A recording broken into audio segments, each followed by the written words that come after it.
One night, my friends and I decided to go on a late-night drive.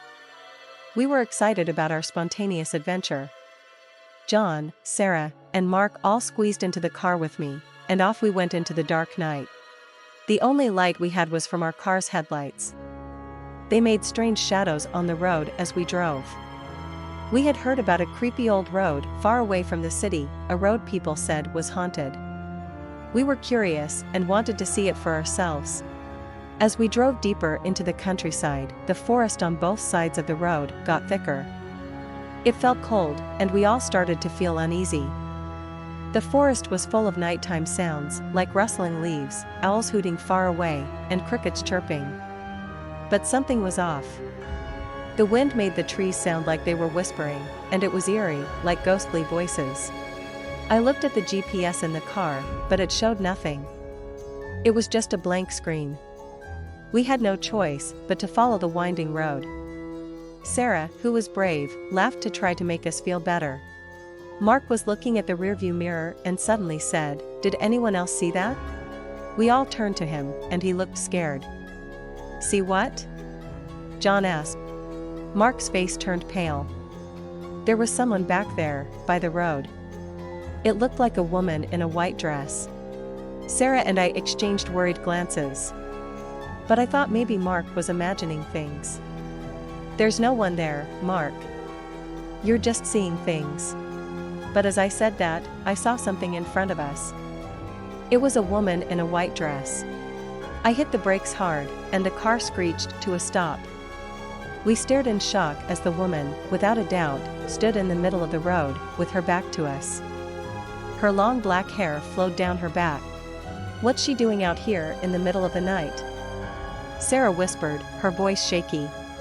Before any of us could move, the woman started to move too.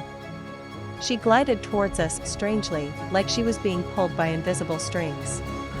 She reached the side of the road and turned around. Her face was twisted in pain, and her eyes were empty holes that looked deep into us. Her white dress was stained with blood, and her body looked twisted and unnatural. She made a strange, eerie moaning sound. "Drive, drive!"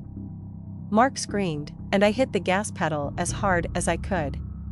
The car roared to life, and we sped away from the terrifying woman. As we got farther from her, the fear in the car didn't go away. None of us said anything for a long time.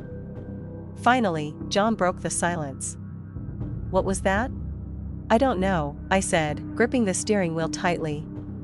"But we have to get out of here." I pushed the gas pedal as far as it could go, but the road seemed to go on forever. We passed through small towns, but they were all empty, as if everyone had disappeared. Hours went by, and we were exhausted. The fear we felt at first had turned into a heavy, numb feeling. The road stretched on endlessly. Just when we thought we couldn't go on, the road suddenly ended. We found ourselves at a big, dark lake. Our car's headlights showed only darkness beyond. We felt hopeless because there was nowhere to go. We had reached a dead end. I turned the car around, and we went back the way we came, hoping to escape the nightmare. But the woman in the white dress was gone. We drove in silence, all of us thinking about what we had seen. It was like she had never been there, like we had imagined it.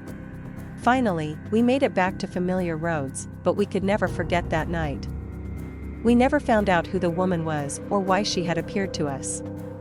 It stayed a mystery, a scary reminder that some roads are best avoided, especially when night falls and you can't tell the living from the dead.